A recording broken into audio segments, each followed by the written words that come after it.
Agjencia Kombëtare e Mbrojtjes Civile ka folur për situatën e motit në të gjithë vendin. Në njoftim thuhet se të gjitha strukturat vendore dhe ekipet operacionale kanë vijuar punën në terren gjatë natës për normalizimin e situatës. Në qarkun Lezhë vijon puna për normalizimin e situatës në fshatrat Gjormë, Zhej dhe Fush Mamuras, në njësinë administrative Mamuras, bashkia Kurbin. Rruga në fshatin Shpërtheth mbetet e dëmtuar nga ujërat e lumit Droje, por po punohet nga forcat në terren. Gjithashtu, po vijon puna për sigurimin e kalueshmërisë në segmentin rrugor Skuraj Gallat, njësia administrative Milot, por edhe në njësinë administrative Kaçinar, ku ura në fshatin Shpërthes u dëmtua nga rreshtet me intensitet. Në qarkun Durrës, situata në njësinë administrative Sukth, Katun Diri dhe Ishëm, është drejt normalizimit dhe ujërat janë tërhequr nga zonat e prekura. Niveli i ujit në lumenjtë Erzen dhe Ishëm është brenda kuotave normale.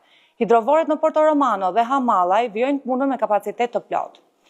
Në qarkun Kukës, të gjitha akset rrugore nacionale janë të kalueshme.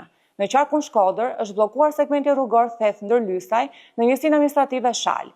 Mbetet i bllokuar segmenti Ndërlysaj Breglumi, ku punimet do të vijojnë gjatë ditës së sotme. Në qarkun Gjirokastër, aksi rrugor Sofratikli Bohov është kthyer në normalitet. Aktualisht ka pranit të shtuar ujërash në segmentin rrugor Gjirokastër Tepelen, në urën e Kardhiqit dhe në rreth rrotullimin e urës së lumit në qytetin e Gjirokastrës.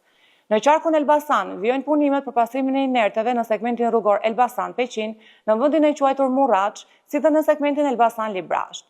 Në qarkun Korç, në fshatin Sanjollas, njësia administrative Barmash, bashkia Kolonj, situata është normalizuar fal zhbllokimit të tombineve dhe pastrimit të inerteve, duke u shmangur rreziku për banesat. Për sa i përket furnizimit me energji elektrike, Agjencia Kombëtare bën me dije se ekipet e OSHE po vijojnë punën për riktimin e furnizimit me energji në disa njësi administrative të Lezhës, Kukësit, Shkodrës dhe Gjirokastrës.